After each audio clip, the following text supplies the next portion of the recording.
Բարերեկո, մեր երկրում այնպիսի խելագարություն է, որ այլևս որևէ բանի վրա հնարավոր չէ զարմացնել։ Օրերս պաշտպանության նախարար Սուրեն Պապիկյանը որոշում է ստորագրել, որով չեղարկել է հանգուցյալ Վազգեն Սարգսյանի ժամանակվա որոշումը։ Մեկ պահ պատկերացրեք, Սուրեն Պապիկյանի որոշմամբ չեղարկվել է Վազգեն Սարգսյանի նախաձեռնությունը։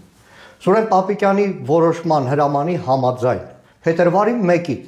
այլևս մեր զինված ուժերում չի լինելու հոգևոր ծառայությունը, հոգևոր առաջնորդությունը, հոգևոր առաջնորդի ինստիտուտը վերանում է։ Իսկ բոլորը պետք է դառնան ուղղակի զինվորականներ։ Գնդերեսները պետք է դառնան զինվորականներ։ Գնդերեսներ, որ 1997 թվականի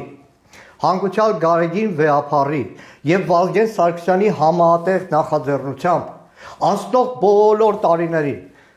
ծառայել են մեր զինված ուժերում, եղել են մեր զինվորի կողքին։ Նույնիսկ մարտական գործողությունների ժամանակ գնդերեսներ, որոնցից զոհեր եղան 44-օրյա պատերազմում։ Ունենք անհատ կորած գնդերես, ունենք վիրավորված գնդերեսներ, որոնք երբեք չնահանջեցին, չընկրկեցին, եղան զինվորի կողքին։ Այսօր Պապիկյան, Սուրենն ու Նիկոլ Փաշինյանը որոշում են, որ այլևս հոգևոր ծառայություն պետք չէ մեր զինված ուժերում։ Այլևս քանակերի եկեղեցի, որ մեր զինված ուժերի եկեղեցին է, այլևս այնտեղ զինվոր չենք տեսնելու, իսկ ամեն կիրակի պատարագին բազմաթիվ զինվորներ ենք տեսնում։ Այլևս Աշոտ Երկաթի խաչը, որ մեր զինված ուժերի պահապանն էր Վեհափառի որոշմամբ, այլևս բանակի հետ կապ չի ունենալու։ Եկեղեցու դեմ արշավ, փոքրուկի, տմարդի, աղանդավոր, թշնամի արշավ։ Տեսան, որ այս շաբաթներին զինվորականները, որոնց իրենց ուսադիրի վրա թքած ունեին, հայրենիքի վրա թքած ունեին, փորձում էին ճնշել գնդերեսների, բայց որևէ մեկը չդավաճանեց Վեհափառին, որևէ մեկը չդավաճանեց հայ առաքելական եկեղեցուն, ոնց որ պատերազմի դաշտում հայրենիքը չեն դավաճանել։ Ի տարբերություն սրան, տեսան, որ չեն կարողանում ազդել։ Եվ իրականում վերջին շրջանում շատ էր մտահոգությունը, որ գնդերեսների ինստիտուտը համակարգը վերանալու է։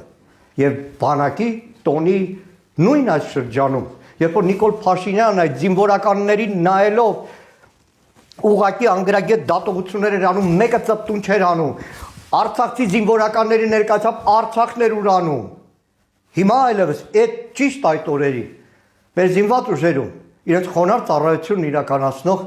հոգևոր առաջնորդը եւ հոգևոր ծառայությունը վերացում են Սուրեն Պապիկյանի հրամանով։